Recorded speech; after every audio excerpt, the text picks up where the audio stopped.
Yo mga idol, kumusta?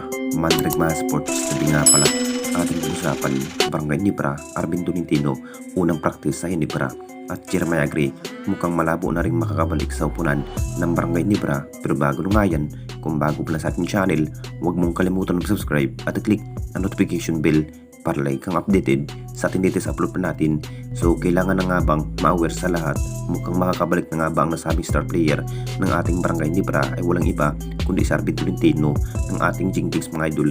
Interesado pa rin ng ating Jing Kings na makuha muli ang nasabing player dahil ngayong Philippine Cup mga idol, kulang-kulang nga ang nagiging player ng ating Barangay Nibra at good timing pa rin ang Jing Kings dahil isa rin ito si Arvin Tolentino sa malapit na magtatapos ang kanyang magiging contract. Ito na nga ba ang mas magandang dapat gawin ng ating Jing Kings na mapupunta muli ang dating ex-Nibra player ay walang iba kundi si Arvin Tolentino.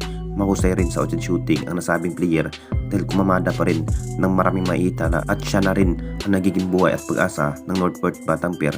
Marami na rin ang nasasabi mga idol, nakita raw itong si Arvin Tolentino nag-ensayo sa Hinebra practice kamakailan lang mga idol. Ito na rin ang hinihintay ng lahat kung ano pa nga ba ang magiging desisyon ni Arvin Tolentino at hindi pa naman natapos ang nagiging contract ni Arvin Tolentino pero pinagpatuloy pa rin ang kanyang nagiging bilang player sa Northport Batangas. May pag-asa pa naman na mapupunta muli itong si Arvin Tolentino dahil may plano rin itong si Coach Tim kapag mapupunta itong si Arvin Tolentino at siya na rin ang gagawing gunner ng Barangay Nibra.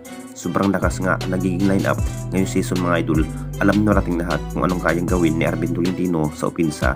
Naging big factor pa rin sa kanyang bawat hustle play ng Jing Kings kapag matutuloy si Arvin Tolentino na mapupunta sa poder ng ating Barangay Nibra ngayong Philippine Cup. At dito na naman tayo sa isa pa nating balita. Jeremiah Gray mukhang malabo na rin makakabalik sa upunan ng Barangay Nibra. Ganda sana ang magiging kinalabasan sa pangalawang laro ang nasabing player na si Jeremiah Gray.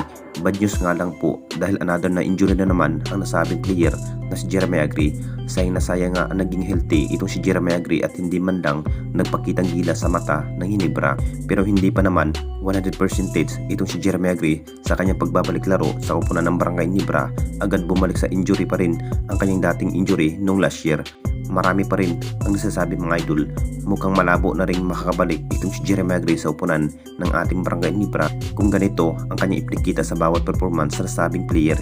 Hindi na rin magdadalawang isip ang management na papalitan ng bagong player itong si Jeremiah Gray. Magiging plano rin ng Jing Kings kapag interesado nga ang Hinebra management mga idol. Interesado nga ang Hinebra management kay Arvin Tolentino kapag makapagdesisyon na mapupunta itong si Arvin Tolentino, talagang mapaplakas nga ang magiging lineup. Ito na nga bang kapalit kay Jeremiah Gray sad to ending ang kanyang nagiging karir sa nasabing player dahil malabo na rin makabalik sa upunan ng Barangay Nibra.